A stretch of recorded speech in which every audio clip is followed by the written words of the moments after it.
بسم اللہ الرحمن الرحیم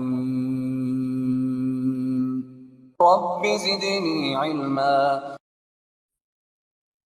نحمدہ و نصلی علی رسولہ الکریم، اما بعد۔ تمام قسم کی تعریف، کبریائی اور بڑائی اللہ رب العزت کے لیے لائق و زیبا ہے، اور لاکھوں نہیں کروڑوں درود السلام ہو تمام انبیاء کرام پر، خصوصاً اللہ کے رسول صلی اللہ علیہ وسلم پر۔ ساتھیوں، کل ہم نے ایک کتاب کا آپ کے سامنے ذکر کیا، القول التمام باثبات تفویض مذہبا للسلف الکرام، جو بہت سارے اشاعرہ ماتریدیہ، جس میں معروف علامہ یوسف قرضاوی رحمہ اللہ بھی ہے، اور مفتی تقی عثمانی صاحب بھی ہے، اور دکتر وہاب بھی ہے۔ ان کے جو ہے مقدمات تقریرات کے ساتھ جو ہے یہ کتاب چھپی، اور اس کتاب کے جو مصنف ہے دکتر سیف المصری، جو یمن کے رہنے والے، انہوں نے یہ کتاب لکھی۔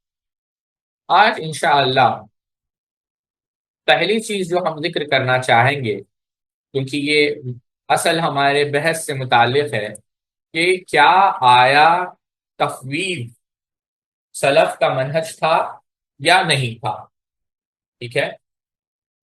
امام ابن مندہ رحمۃ اللہ علیہ کتاب التوحید میں نقل کرتے ہیں کہ ام سلمہ رضی اللہ تعالی عنہا، جو اللہ کے رسول صلی اللہ علیہ وسلم کی زوجہ ہے، قرآن مجید کی جو آیت ہے الرحمن علی العرش استوی، کہ رحمان عرش پر مستوی ہے، اس کے متعلق آپ کیا فرماتے ہیں کہ جو استوا ہے، یعنی استوا کا جو تعلق ہے، یعنی کہتے ہیں کہ استوا معلوم ہے، الاستواء غیر مجہول، یعنی مجہول نہیں، والکیف غیر معقول، یعنی اس کی کیفیت غیر معقول ہے، عقل سے اس کو سمجھا نہیں جا سکتا۔ والاقرار بھی ایمان، اور اس کا اقرار کرنا ایمان ہے، اور اس کا انکار کرنا، والجحود بھی کفر ہے۔ اور یہی بات انس بن مالک رضی اللہ تعالی عنہ سے بھی جو ہے مروی۔ اب یہ پہلی صدی ہے، اور آپ دیکھیں گے امام مالک رحمۃ اللہ علیہ نے بھی یہی بات کہی۔ شیخ عبدالرزاق البدر حفظہ اللہ نے مستقل اس موضوع پر کتاب بھی لکھی ہے۔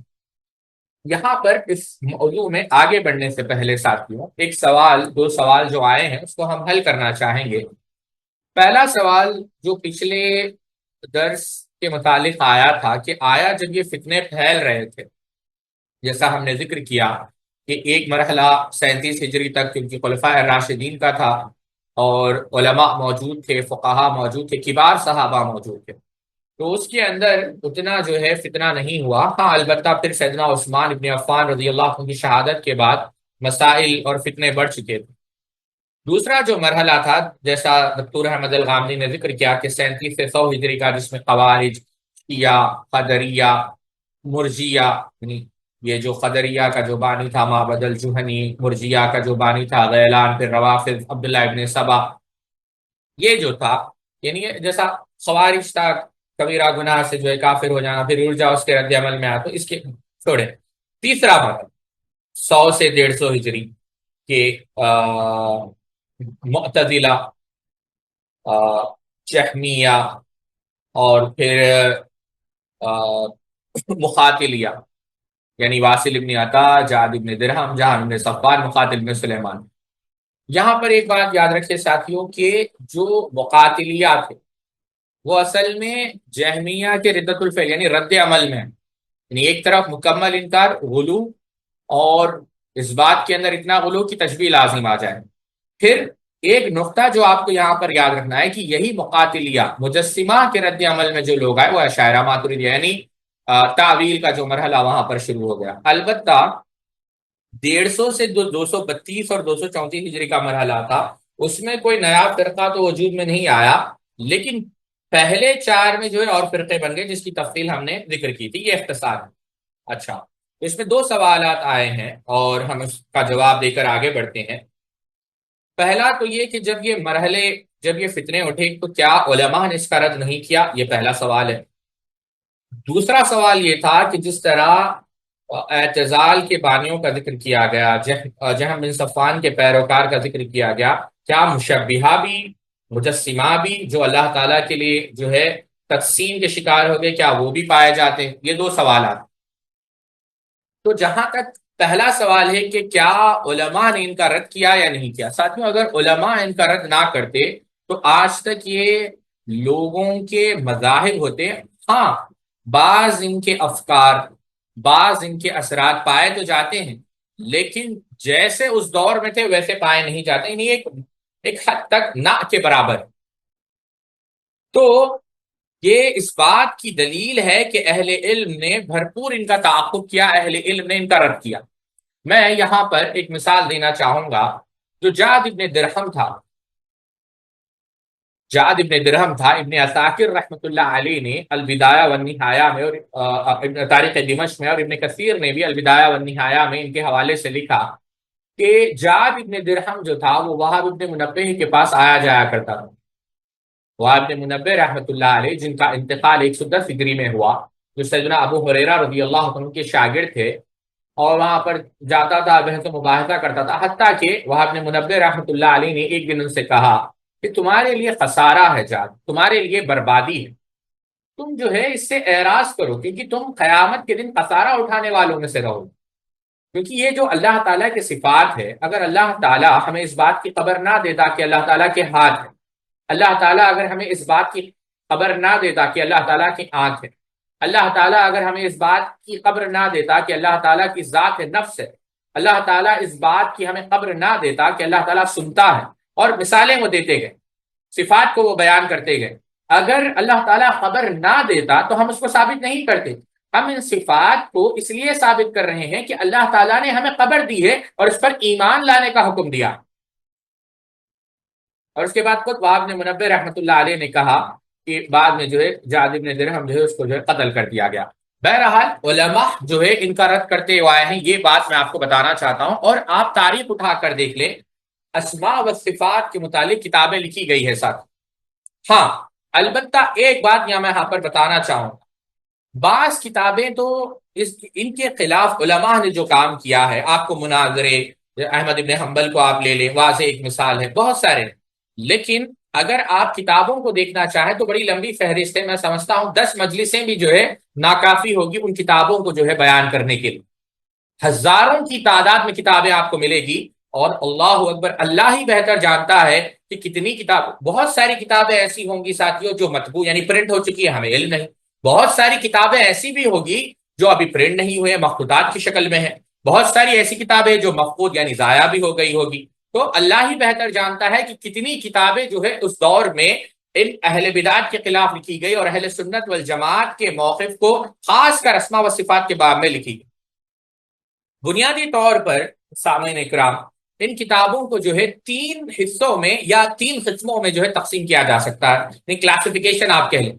ایک تو کتب تفاسیر ہے، ایک کتب احادیث ہے، اور تیسرا جو ہے جو خاص اس موضوع سے متعلق لکھی گئی۔ جہاں تک کتب تفاسیر کا تعلق ہے تو اس سے میری یہ مراد ہے کہ آپ اگر متقدمین کی تفاسیر اٹھا کر دیکھیں گے، جہاں جہاں پر آیت صفات آئی ہے قرآن مجید کے اندر، اللہ رب العزت کے اسماء کا ذکر ہوا ہے، اللہ رب العزت کے صفات کا ذکر ہوا ہے، اللہ رب العزت کے افعال کا ذکر ہوا ہے، تو وہاں پر متقدمین مفسرین نے تفصیل کے ساتھ اہل سنت کے مذہب کو ثابت کیا ہے اور اہل بدعات کے بیجا تعویلات کا رد کیا ہے، معتزلہ کا رد کیا ہے، قدریہ کا، جہمیہ کا، جعد ابن درہم کے افکار کا رد کیا ہے۔ اور آج اگر آپ دیکھیں گے تو اس کو ایک پی ایچ ڈی بنا کر بھی بہت سارے طلباء نے پیش کیا گیا ہے کہ ہاں امام طبری نے جو ہے یہ آیا، امام ابن کثیر نے، ابن ابی حاتم نے، ٹھیک ہے۔ اب ایک مثال اس کو واضح کرنے کے لیے، پہلی کیا ہے کتب تفاسیر، آپ امام کثیر رحمۃ اللہ علیہ کو دیکھ لیں۔ میں امام کثیر اس لیے کہہ رہا ہوں کہ عام تفسیر ہے، آپ کو جو ہے مارکیٹ میں مل جائے گی۔ امام کثیر رحمۃ اللہ علیہ کوئی معمولی شخصیت نہیں ہے ساتھ، آپ صرف ایک آیت آپ قرآن مجید کو اٹھا کر دیکھ لیں۔ امام کثیر رحمۃ اللہ علیہ الرحمن علی العرش استویٰ کی تفسیر میں لکھتے ہیں کہ اگرچہ اس پہ بہت سے آراء، اور اگر ہم اس کو ذکر کریں گے تو بات لمبی ہو جائے گی، کہتے ہیں یہ علامہ کثیر رحمۃ اللہ علیہ کے الفاظ ہیں، لیکن ہم پیروی کرتے ہیں اس رائے کی جو سلف صالحین کی تھی، امام مالک کی تھی، امام اوزاعی کی تھی، سفیان الثوری کی تھی، لیث بن سعد کی تھی، شافعی کی تھی، احمد بن حنبل کی تھی، اسحاق بن راہویہ کی تھی، اور دیگر اہل علم کی تھی، متقدمین میں، متاخرین میں، یعنی غازی میں اور معاصر میں، یعنی ان کی رائے جو ہے ہم ان پر جو ہے ان کی پیروی کرتے ہیں، اور ہم اس کی کیا کرتے ہیں، ہم اس کی کیفیت بیان نہیں کرتے، ان صفات کی مشابہت یعنی مخلوق سے اس کو جو ہے تشبہ یعنی مشابہت نہیں دیتے، نہ ہی اس کا انکار کرتے ہیں، ٹھیک ہے۔ تو یہ بات امام نے کثیر رحمت اللہ علیہ نے کہی، اور وہاں پر آپ نے نوح ابن حماد الخزائی جو امام بخاری رحمت اللہ علیہ کے استاد تھے ان کا قول نقل کیا کہ جو اللہ تعالی کی مثال یا اللہ تعالی کی تشبیہ بیان کرتے ہیں اس کے مخلوق کے ساتھ، اس نے کفر کیا، اور جو اللہ تعالی کی ان صفات کا انکار کرتے ہیں جن صفات کو اللہ تعالی نے اپنے لیے ثابت کیا، وہ اگر انکار کر رہا ہے کوئی تو وہ بھی کافر۔ یہ ابن کثیر رحمت اللہ علیہ نے نقل کیا۔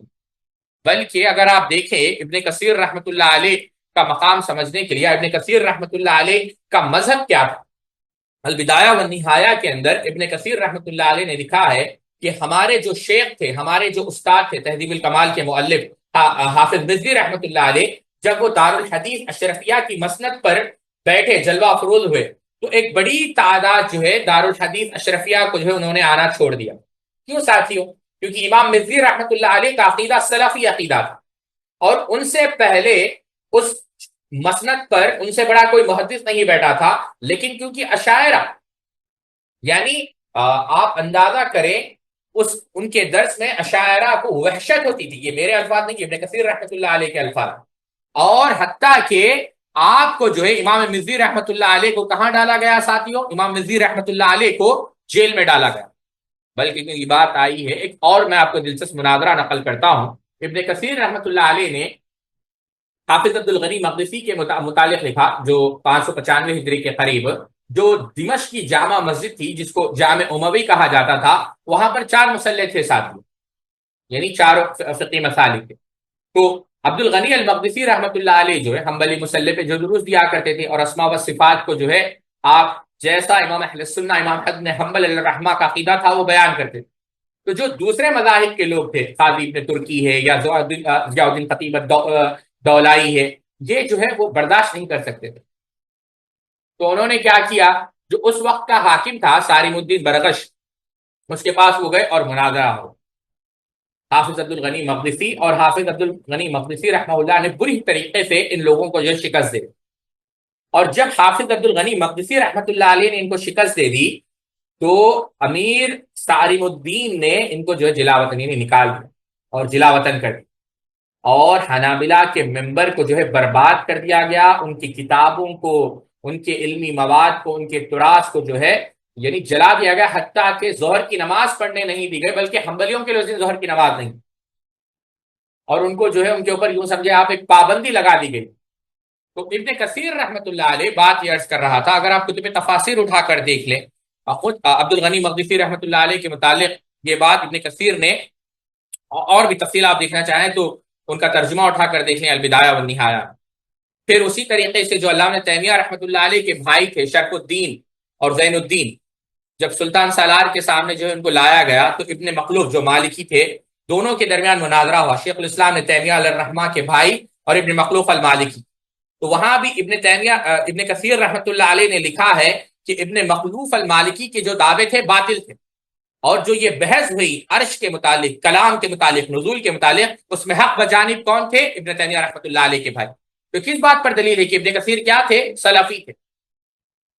امام الدین اور ابن تیمیہ رحمت اللہ علیہ کا جو یعنی جو ان کے درمیان جو مکالمہ ہوا اس کو ابن کثیر رحمت اللہ علیہ نے ذکر کیا، بلکہ کہا کہ جو حنابلہ ہے وہ جو ہے جو اہل سنہ ہے اس میں کثیر تعداد کس کی ہے؟ حنابلہ کی، اور بدعتیوں کے پاس اتنی جرت نہیں کہ وہ ان سے جو ہے مناظرہ کرتے۔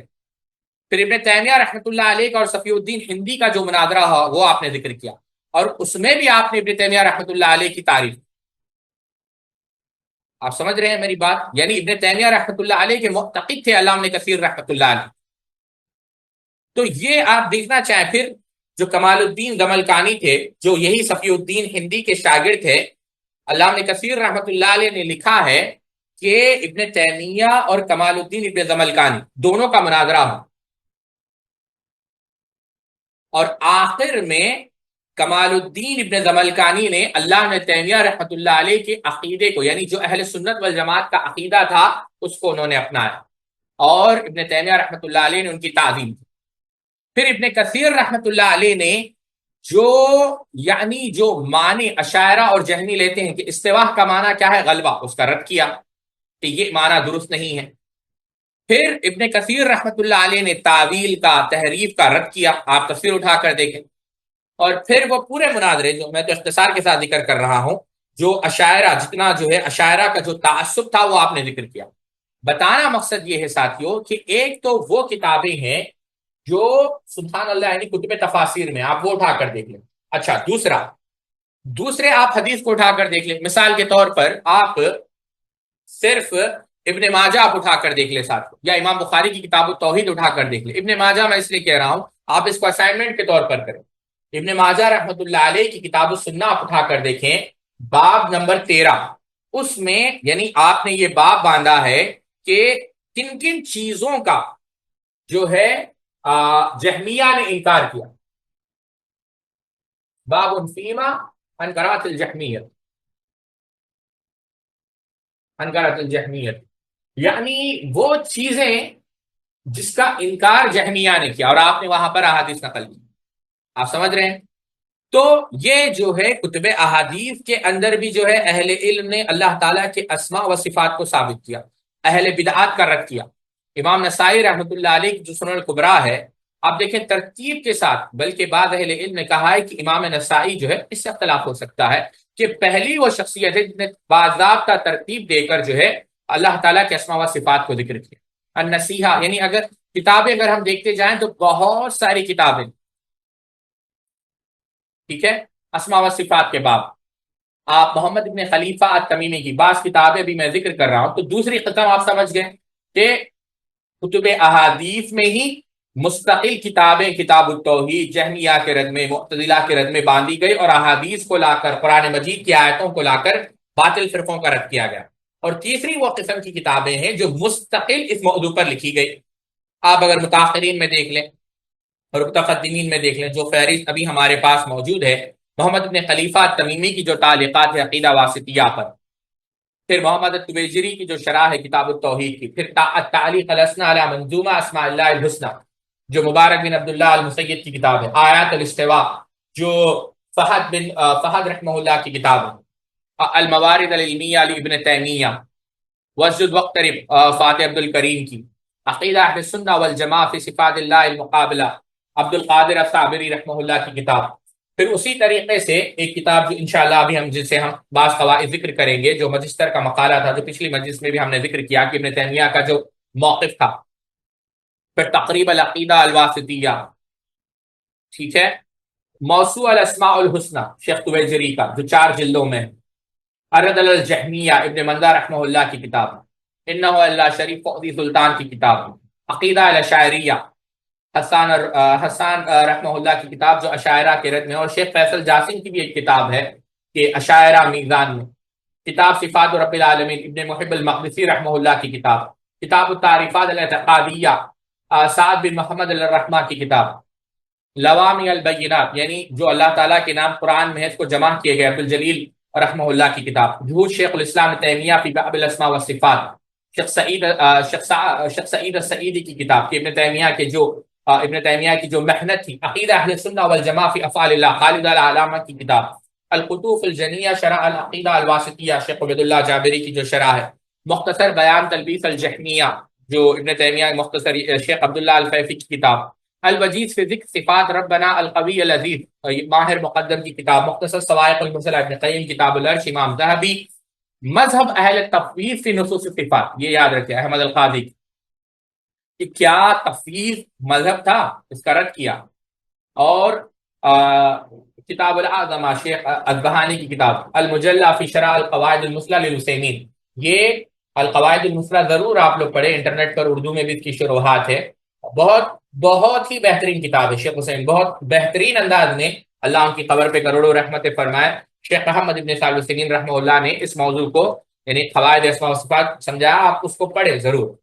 التحا فی مذہب السلف التاویل عند المفسرین من السلف، یہ بھی جو ہے الطاہر عامر کی یہ جو ہے ایک تھیسس چھپا ہے، شرح تقریب التدموریہ شیخ حسینین کی تقریب التدموریہ، یہ بھی جو ہے در تعرض العقل والنقل اجتماع جیوش الاسلامیہ الرسالہ تدموریہ، اور جو قحطانی کی جو شیخ صالح السہیمی نے جو ہے قحطانی کی جو شرح اسماء اللہ و صفاتی و موقف اہل سنہ شیخ عثیمین کی، سفارینی یا شیخ حسینین کی، المعنی الایمانیہ، یعنی یہ بہت لمبی فہرست ہے ساتھ، یعنی انشاءاللہ اگر آپ دیکھنا چاہیں تو بہت ساری کتابیں آپ کو مل جائے گی، تو بہت ساری کتابیں جو لکھی گئی۔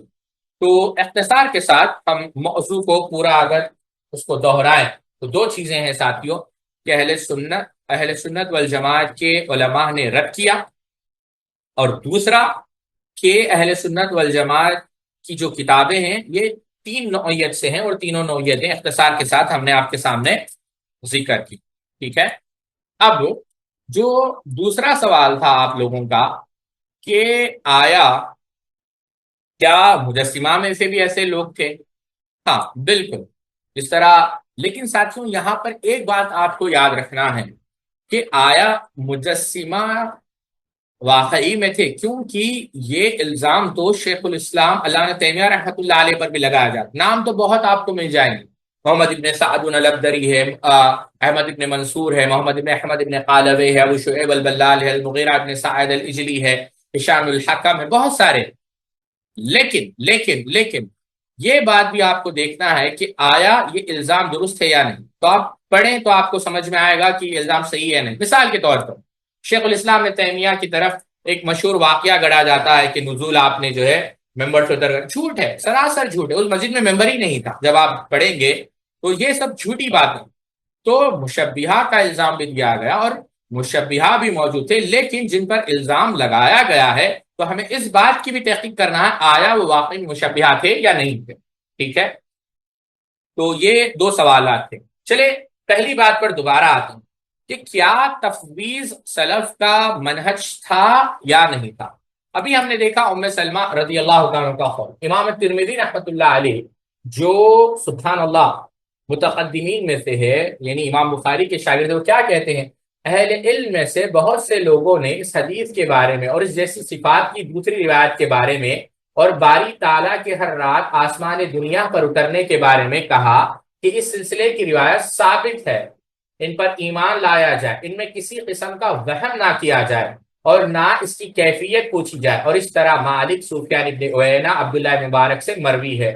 ان لوگوں نے ان حدیث کے بارے میں کہا کہ ان حدیثوں کو بلا کیف جاری کرو۔ اسی طرح کا قول اہل سنت والجماعت کے اہل علم کا ہے، البتہ جہمیہ نے ان روایت کا انکار کیا، وہ کہتے ہیں کہ ان سے تشبیہ لازم آتی ہے۔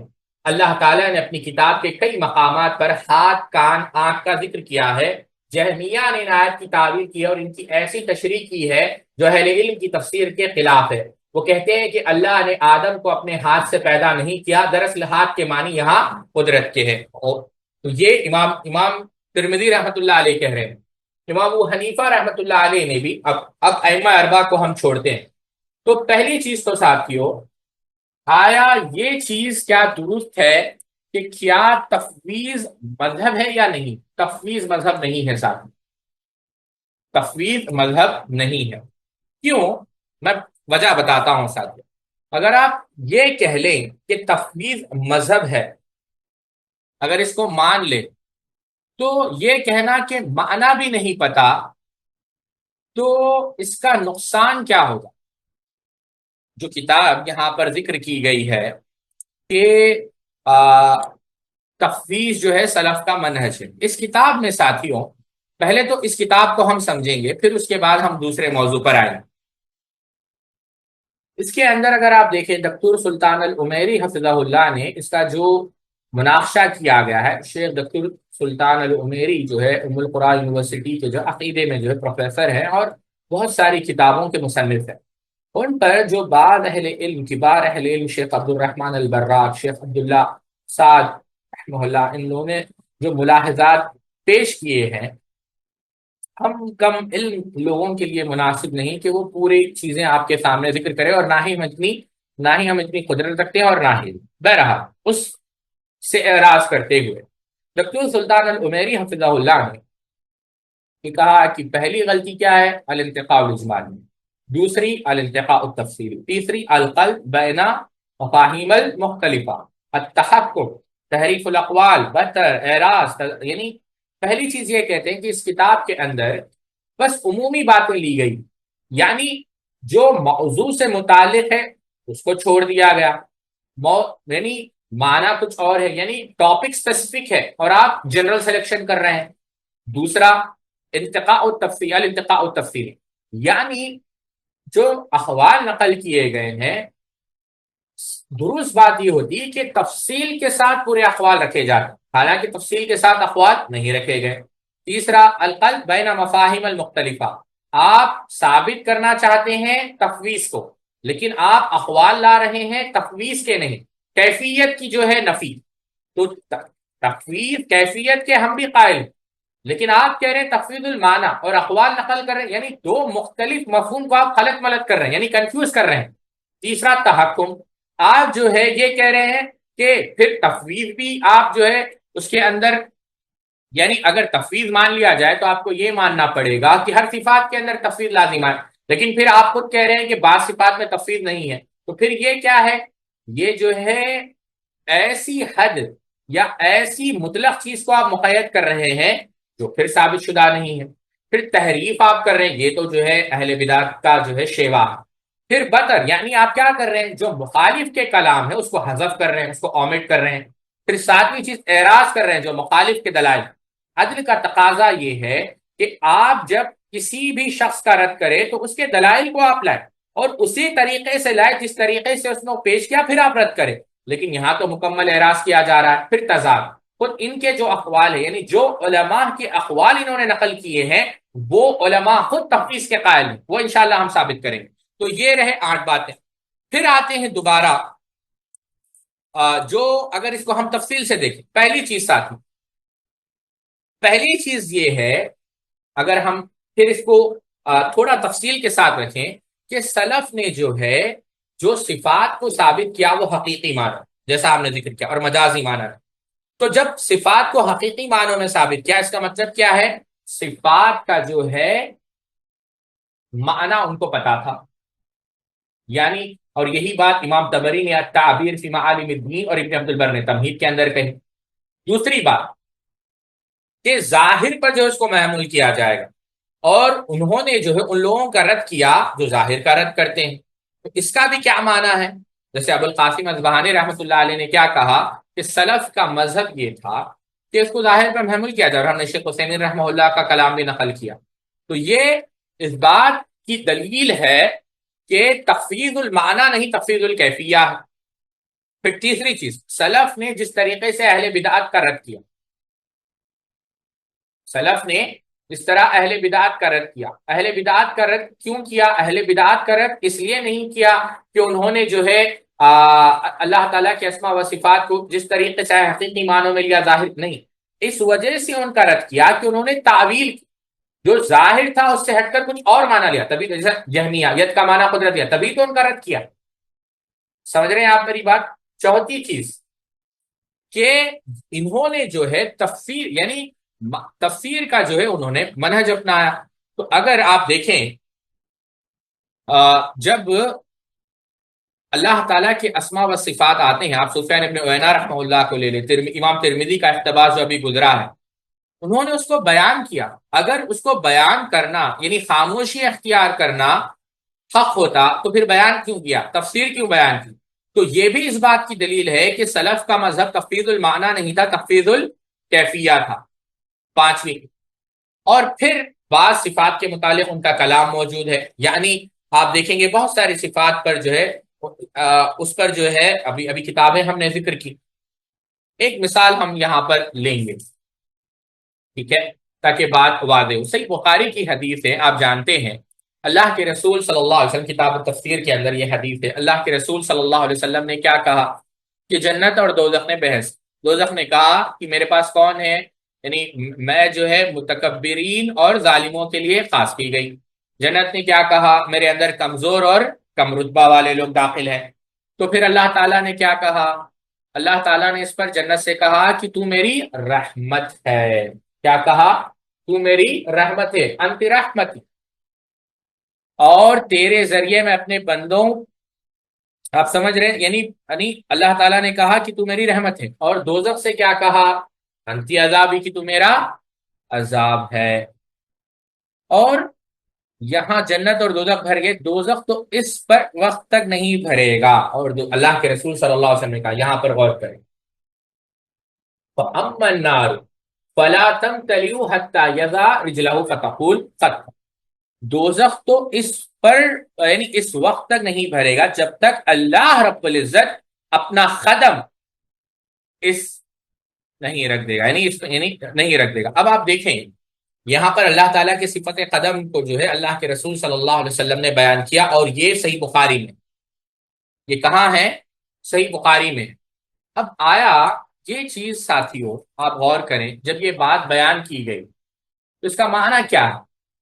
ابو منصور الازہری رحمۃ اللہ علیہ تہذیب اللغہ کے اندر بیان کرتے ہیں کہ محمد ابن اسحاق السعدی کہتے ہیں کہ عباس الدری نے یہ سوال ابو عبیدہ رحمہ اللہ سے کیا. تو ابو عبیدہ رحمہ اللہ سے جو اس کی تفسیر پوچھی، جس طریقے سے نزول کی، رؤیت کی، تو آپ نے کہا کہ یہ احادیث ہم تک پہنچی ہے اور ثقہ راویوں کے ذریعے سے پہنچی ہے. آپ سمجھ رہے؟ تو ہم اس پر ایمان لاتے ہیں. آپ سمجھ رہے ہیں میری بات؟ اور اس کو ظاہر پر چھوڑتے ہیں، یعنی جو اس کا اپیرنٹ میننگ اور کیفیت بیان نہیں کرتے. تو آپ دیکھیں یہاں پر یعنی قدم کو ثابت کیا گیا، یہ نہیں کہا گیا کہ ہم خاموشی اختیار کریں. آپ سمجھے یا نہیں سمجھے اس بات؟ اب آپ دیکھیں، بات یہ عرض کر رہا تھا کہ یہ چیز ساتھیوں بات دوسری طرف نہ جائے. تو جب تفسیر یہاں پر آئے گی تو تفسیر سے مراد کیفیت کی تفسیر ہے، نہ کہ معنی کی. یہ بات میں آپ کو سمجھانا چاہتا ہوں، ٹھیک ہے؟ یہ بات سمجھیں آپ. اور پھر یہ بھی دیکھیں کہ سینونیمز یعنی ہم معنی جو ہے الفاظ ان لوگوں نے استعمال کی، اشارہ کر کر جو ہے صفات کو ثابت کیا. کلام عرب کی روشنی میں جو ہے آپ دیکھیں کہ صفات کو جو ہے جو عربی زبان ہے، جیسے ابن قتیبہ نے، امام دارمی نے، امام طبری نے، ابن خزیمہ یہ کہا جو عربی زبان میں اللہ کے رسول صلی اللہ علیہ وسلم نے ہم سے کلام کیا تو ہم عربی زبان میں اس کو سمجھیں گے.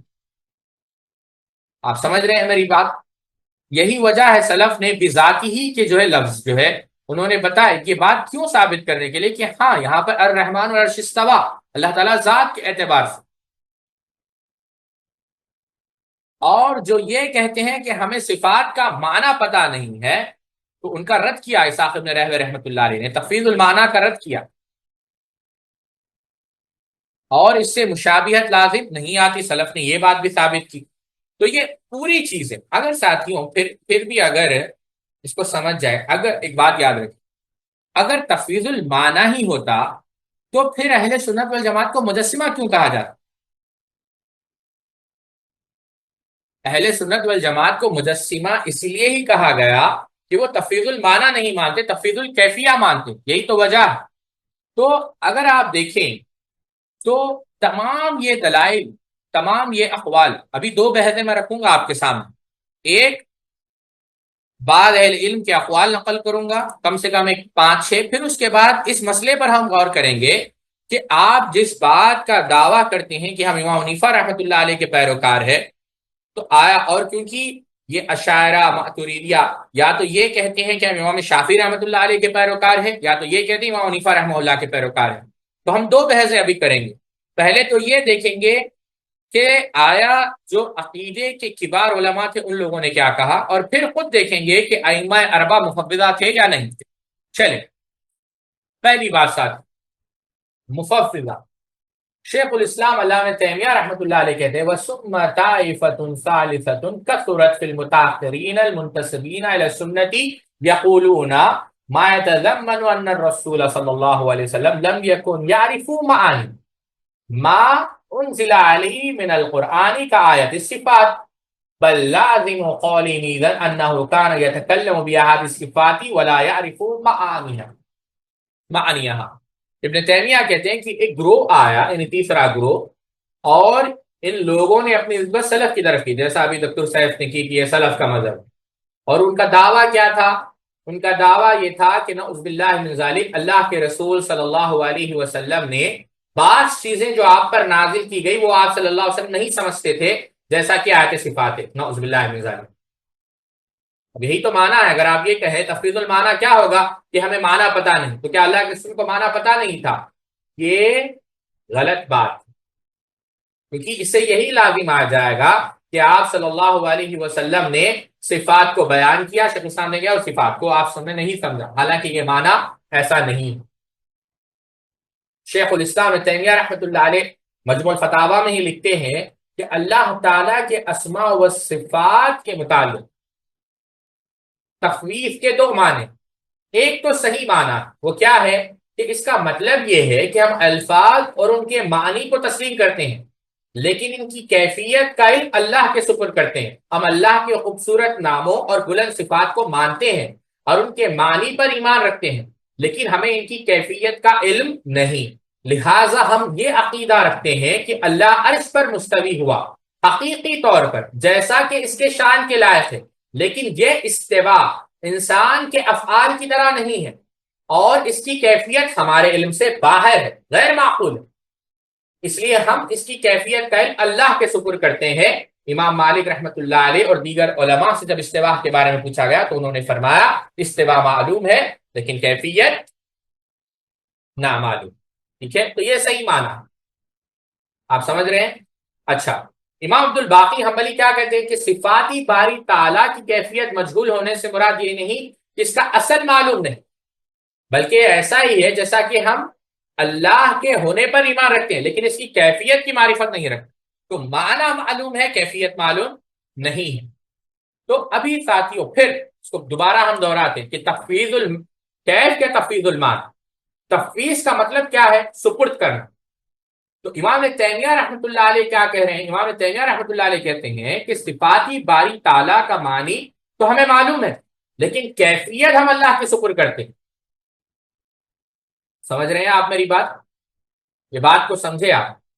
شیخ الاسلام تیمیہ کہتے ہیں کہ سلف کی اس تفسیر کے ذریعے ان لوگوں کے دعوے کی تردید ہوتی ہے جو یہ کہتے ہیں کہ سلف کا موقف صرف الفاظ پر اکتفا کرنا اور ان کے معنی کو اللہ کے سپرد کرنا تھا، اور یہ وہ کہ استوا کی تفسیر نہیں کرتے تھے اور اس پر گفتگو نہیں کرتے تھے. یہ ابھی جو کتاب ذکر کی، لیکن سلف سے نقل شدہ ان اقوال سے واضح ہوتا ہے کہ یہ دعویٰ غلط ہے، غلط ہے، غلط ہے اور بے بنیاد ہے، بے بنیاد ہے، بے بنیاد.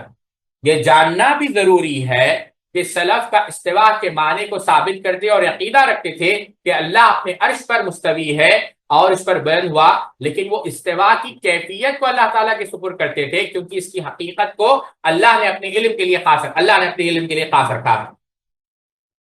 امام قرطبی رحمۃ اللہ علیہ نے بھی اسی طرف اشارہ کیا. سلف صالحین میں سے کسی نے بھی یہ انکار نہیں کیا کہ اللہ حقیقی طور پر اپنے عرش پر مستوی ہے، لیکن وہ اس استوا کی کیفیت کو نہیں جانتے تھے، جیسا کہ امام مالک رحمۃ اللہ علیہ نے فرمایا.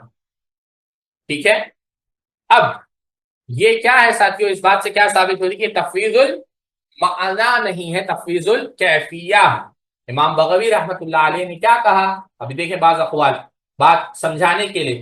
وَيَدُ اللَّهِ صِفَاتٌ مِّن صِفَاتِهِ كَالسَّمْعِ وَالْبَصَرِ وَالْوَجْهِ وقال جل ذكره لما خلقت بيدي وقال النبي صلى الله عليه وسلم كلتا يديه يمين والله أعلم بصفاته فعلى العباد فيها الإيمان والتسليم.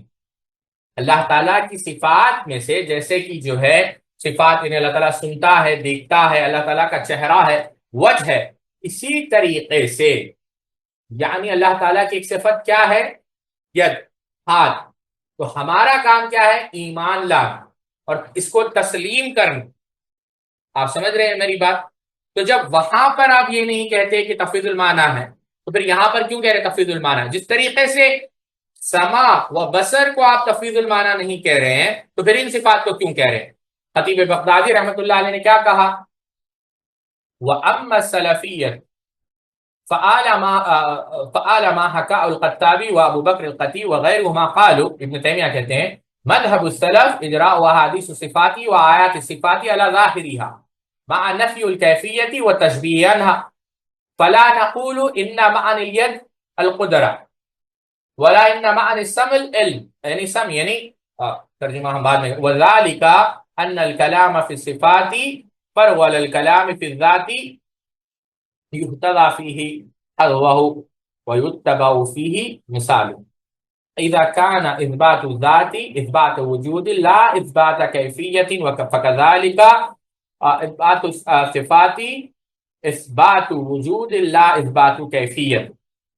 فقد اخبرك الخطابي والخطيب وهما امامان من اصحاب الشافعي متفق على علمهما بالنقل وعلم الخطابي بالمعاني ان مذهب السلف اجراه على ظاهرها مع نفي الكيفية وتشبيه عنها. ابن تیمیہ کہتے ہیں جیسے امام خطابی نے اور خطیب نے بیان کیا کہ سلف کا مذہب یہ تھا کہ صفات کو ثابت کرنا اور ظاہری معنی اس کا لینا اور کیفیت کا انکار کرنا، تشبیہ کا انکار کرنا۔ ہم یہ نہیں کہتے کہ ید کا معنی قدرت ہے، نہ یہ کہتے ہیں کہ جو اللہ تعالیٰ سنتا ہے اس کا معنی علم، ٹھیک ہے؟ تو کیفیت کا انکار کیا گیا۔ اور امام تیمیہ کہتے ہیں جو یہ جو خطابی ہے اور خطیب ہے یہ دونوں بہت بڑے ائمہ یعنی شوافع کے ائمہ جو عقل میں یعنی فہم میں یعنی امام، اور انہوں نے کہا کہ مذہب سلف یہ ہے کہ ظاہر کا اثبات کرتے ہوئے کیفیت اور تشبیہ کا جو ہے انکار کیا ہے۔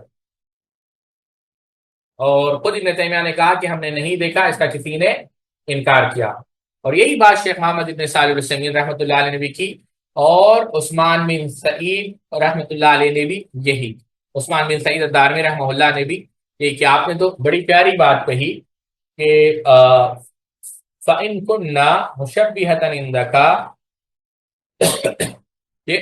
یعنی مشبہہ کے نزدیک کہتے ہیں کہ آپ اللہ تعالیٰ کی وحدانیت کا اقرار کرتے ہیں، اور ہم تو وہی چیز یعنی کہتے ہیں مشبہہ سے کہ ہم تو وہی چیز اللہ کے لیے ثابت کرتے ہیں جس نے اللہ تعالیٰ نے اپنے لیے اقرار کیا کتاب کے اندر، اللہ کے رسول صلی اللہ علیہ وسلم کی سنت کے اندر۔ تو کیا ہم پر جب آپ مشبہہ یعنی تشبیہ کا الزام لگا رہے ہیں اہل سنت والجماعت پر، تو یہ صفات ہم کو، یہ صفات کی خبر ہم کو کس نے دی؟ اللہ کے رسول صلی اللہ علیہ وسلم نے۔ لہٰذا اللہ سے ڈریں، اپنے آپ پر ظلم نہ کریں اور جہالت کا شکار نہ ہو، یعنی یہ جو ہے جہالت، کیونکہ تشبیہ سے جو ہے ہم اللہ تعالیٰ کی پناہ مانگتے ہیں۔ تو یہ ایک بحث تھی ساتھیوں، اس سے یہ بات یہاں تک ٹھیک ہے۔ ہاں تو یہ ہے ساتھ، اگر میں یہ کہوں کہ ہم تڑوبہ میں، سمجھ رہے ہیں آپ میری بات؟ میں آپ کو مثال سے بات سمجھا رہا ہوں کہ میں تڑوبہ میں، تڑوبہ آپ جانتے ہیں نا مہاراشٹر کا جو جنگل ہے، اور میں یہ کہوں کہ شیر نے مجھ پر حملہ کیا، میں کہا کہ میں تڑوبہ میں تھا اور شیر نے مجھ پر حملہ کیا، تو ظاہر سی بات ہے جو تصور آئے گا وہ کس کا آئے گا، یا پھر جو مانا لیا جائے گا کہ ہاں شیر کیا ہے، ایک جانور۔ اور اگر میں یہ کہوں کہ سکندر بھائی سکندر جنگ میں جو ہے شیر کی طرح لڑ رہے تھے، تو وہاں پر معنی کیا ہے سیاق و سباق میں؟ یہ لیا جائے گا کہ وہاں پر جو شیر کا لفظ استعمال ہوا ہے وہ بہادری کے، تو ظاہری معنی ہے مجازی معنی، تو ظاہر اس معنی کو کہا جاتا ہے جو آپ کے ذہن میں آتا ہے، لیکن اس کا یہ معنی نہیں کہ دوسرا معنی، یعنی دوسرا معنی بھی ممکن، ٹھیک ہے۔ تو اب ظاہر جیسے ابن قدامہ نے روضۃ الناظر کے اندر ضم التاویل کے اندر کہا کہ ظاہر وہ ہے جو آپ کی عقل میں آئے، چاہے وہ لغوی معنی ہو یا مجازی معنی ہو، یہ بات آپ سمجھیں۔ اچھا، اب یہاں پر رک کر چند باتیں ہم آپ کے سامنے رکھیں گے۔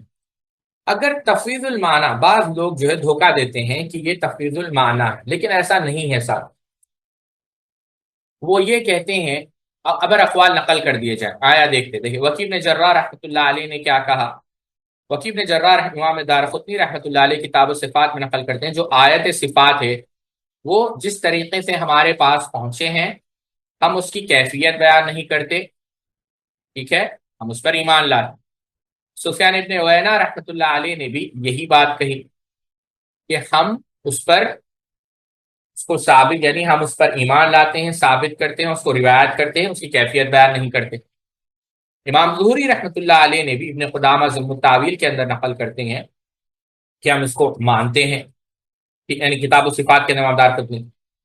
تو اب اس جیسے جو اقوال ہیں اور بھی اقوال ہیں، تو کہتے ہیں کہ دیکھو یہاں پر جو ہے سائلنس ہے، حالانکہ سائلنس نہیں، اگر یہ اس کو سائلنس مان لیا جائے، غور سے سمجھے اس بات کو، کہ یہ کہا جاتا ہے کہ امام ابن حنبل رحمۃ اللہ علیہ نے کہا کہ جیسے آئے ہیں اس کو لے لو، تو نہیں ساتھ، اگر یہ مان لیا جائے تو امام ابن حنبل مان لیا جائے کہ وہ سند صحیح بھی ہے، امام ابن حنبل رحمۃ اللہ علیہ کا قول، امام ابن حنبل رحمۃ اللہ علیہ سے اللہ کے رسول صلی اللہ علیہ وسلم کی حدیث کے بارے میں پوچھا گیا کہ اللہ کے رسول صلی اللہ علیہ وسلم نے کیا کہا کہ من کنت مولا فعلی مولا، کہ یعنی سیدنا علی رضی اللہ عنہ کی شان بیان، تو امام ابن حنبل نے کیا کہا کہ جیسا ہے اس کو بیان کرو، کیا اس کا یہ معنی ہے کہ امام ابن حنبل کو مولا کا معنی پتہ نہیں تھا؟ امام ابن حنبل رحمۃ اللہ علیہ سے پوچھا گیا کہ اللہ کے رسول صلی اللہ علیہ وسلم سیدنا علی کو کیا کہا کہ تم میری طرح میرے لیے ایسے ہی ہو جیسے موسیٰ علیہ السلام کے لیے ہارون تھے؟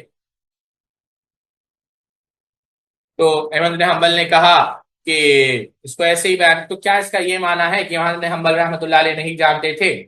نہیں، یہاں پر جو ہے جو چیز اصل چیز ہے ساتھیوں، یعنی بات یہاں پر کیا ہے، یہاں پر اہل بدعت کا رد کرنا مقصود، یعنی اس کی جو ہے تشبیہ کا انکار کیا جا رہا ہے، نہ کہ یہ کہ معنی کا، یہ چیز آپ سمجھیں، ٹھیک ہے؟ تو انشاءاللہ یہیں پر ہم اپنی بات کو ختم کرتے ہیں، مغرب کا وقت بھی ہو چکا ہے، اور انشاءاللہ ابھی کیا ہے 6:04 ہو رہے ہیں، تو انشاءاللہ 6:15 کو ہم اس موضوع سے انشاءاللہ بات کو شروع کریں گے کہ کیا ائمہ اربعہ کا جو مذہب تھا وہ تفویض کا تھا۔ سبحانک اللہم و بحمدک، اشہد ان لا الہ الا انت، استغفرک و اتوب الیک۔ السلام علیکم ورحمۃ اللہ وبرکاتہ۔